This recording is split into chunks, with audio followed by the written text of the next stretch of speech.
अगर आप किसी वेबसाइट, मैसेज या सोशल मीडिया प्लेटफॉर्म पर दी जाने वाली कॉल्स के आधार पर ट्रेडिंग करते हैं तो सतर्क हो जाइए, क्योंकि हो सकता है आप जिनसे सलाह ले रहे हैं वे सलाह देने के लिए अधिकृत ही ना हो। ऐसा ही एक मामला सामने आया है bizprofitbuzz.com नाम की कंपनी के साथ, जो 2015 से लगातार ट्रेडिंग की सलाह दे रही थी, लेकिन सेबी ने पाया कि कंपनी के प्रोप्राइटर ये सेवाएं देने के लिए अधिकृत नहीं थे। सर, क्या है ये पूरा मामला? ये बेहद महत्वपूर्ण खबर है आज की, और उन सारे लोगों के लिए सुनना और जानना ज़रूरी है जिन्हें रोज़ किसी न किसी तरीके की ट्रेडिंग कॉल्स मिलती हैं, यूट्यूब से, फेसबुक से, इंस्टाग्राम से या टेलीग्राम से। इस मामले को समझना और कौन वो सलाह देता है, क्या वो सलाह देने की स्थिति में है और उसकी राय आपको माननी क्यों नहीं माननी चाहिए, सेबी के इस पूरे फैसले से पता चलता है। जिस कंपनी का नाम इस पूरे मामले में जो फैसला आया उसका नाम बिग प्रॉफिट बज़ था।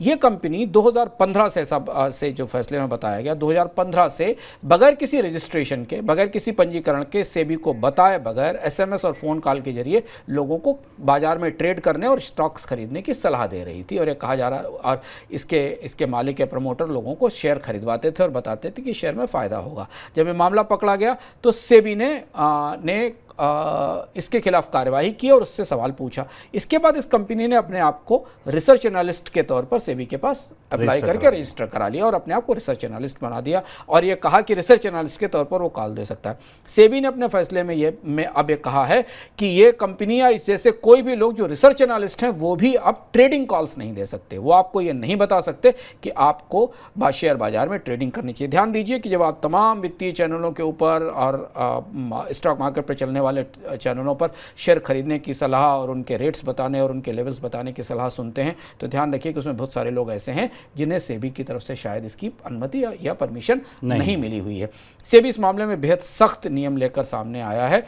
रिसर्च एनालिस्ट या इस तरीके के कोई भी लोग आपको ट्रेडिंग की सलाह नहीं दे सकते। ऐसा इसलिए है क्योंकि सेबी का मानना यह है कि यह काम केवल रजिस्टर्ड इन्वेस्टमेंट एडवाइजर्स कर सकते हैं, जो ये जान सकते हैं कि जिस व्यक्ति को वो सलाह दे रहे हैं उसकी वित्तीय स्थिति क्या है और उसे ये सौदा करना चाहिए कि नहीं करना चाहिए। यहाँ से अब एक स्थिति स्पष्ट होती दिखाई दे रही है। जब ऐसे लोग भी नहीं कर पा रहे हैं तो आपको जो इंस्टाग्राम पर, टेलीग्राम पर, यूट्यूब पर शेयर खरीदने की सलाह दे रहे हैं, उन रायचंदों से आपको बेहद सतर्क रहने की जरूरत है। सेबी भी चाहता है कि आप उनकी बात बिल्कुल ना सुने और उनकी बात सुनकर सौदे ना करें।